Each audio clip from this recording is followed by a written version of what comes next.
So, there we are a few days ago, standing at a Dunstore's checkout desk, unloading our shopping cart. Out of the corner of my eye, I notice a puffed up man in a puffed up yellow jacket stealthily gliding into our line of vision. Suddenly, I hear a thundering and chastising voice. "Wear your masks? Why aren't you wearing your masks?" demanded the man who appeared to be in his mid-60s. We both looked up, dumbfounded by his insolence. "How dare you speak to us like that?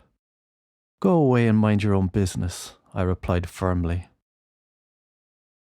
The friendly lady at the checkout pays no attention as she deals with the customer in front of us. "I'm minding my health," he retorts. "Well, good for you. Now go away and mind your own business." "But you're breaking the law. You aren't wearing any masks. The law says you have to wear a mask." "I'll be breaking something else in a minute. Go away, please." It had all the hallmarks of an abusive schoolteacher berating an uncooperative schoolchild. He was clearly used to getting his own way and bullying those around him into submission. "You're breaking the law. It's the law. You must wear masks. You're breaking the law." "Do you work here?" "No," he answered indignantly. "Well, mind your own business then. Go away, or I'll call the manager." It was turning into a theatrical production. He was Laurence Olivier, and the masked onlookers, distracted from their shopping, were his audience. But you're breaking the law. Don't you know it's the law, man?" His righteousness was reaching fever pitch at my refusal to cower to his demands. "Oh, it's the law, is it? Do you mean Statutory Instrument 296? The one that lays out exemptions under Section 5? Is that the law you're referring to?" "Well, I never." "Let me ask you another question. Those people who hid Jews during the war, thus saving many lives, were they not also breaking the law?" He was becoming more irate. "Whatever do you mean?"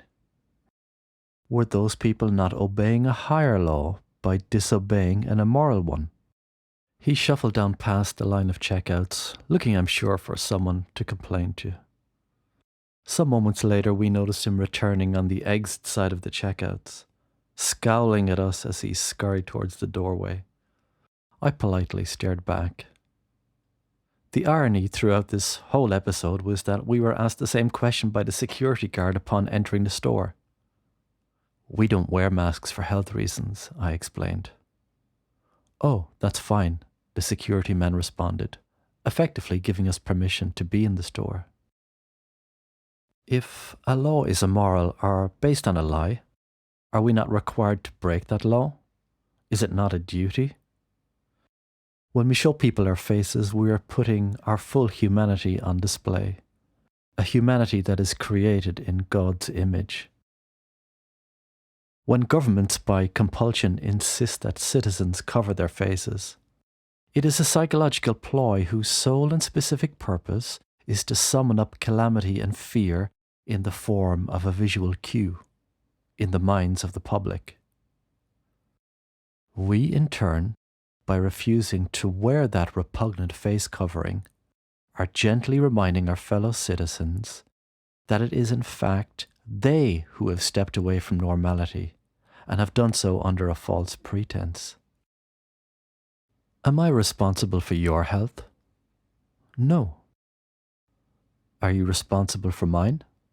Absolutely not. To believe otherwise is childlike and immature. Yet it is this very wicked supposition that government has subtly and deviously seeded in the minds of the many, encouraging them to turn on the few. On the 17th of December, Micheál Martin, in the final paragraph of his speech announcing further restrictions on people's liberty by fiat, stated the following, quote, As we have done throughout this COVID crisis, we just need to remember that each of us is responsible for all of us. End of quote. The Bible says that Satan comes as an angel of light. This often necessitates human agency, a willing or weak-minded vessel.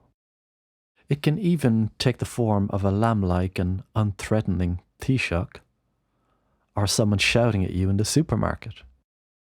When someone states that each of us is responsible for all of us, it exudes a veneer of morality and virtue.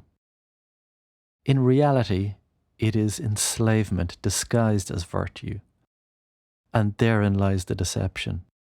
It is morality by compulsion, which is no morality at all. It is a false, manipulative morality originating in the pit of hell.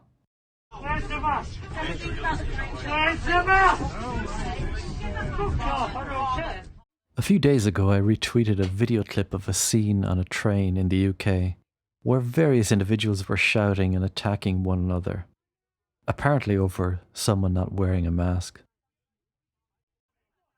My retweeted quote was, "The devil finds work for idle hands."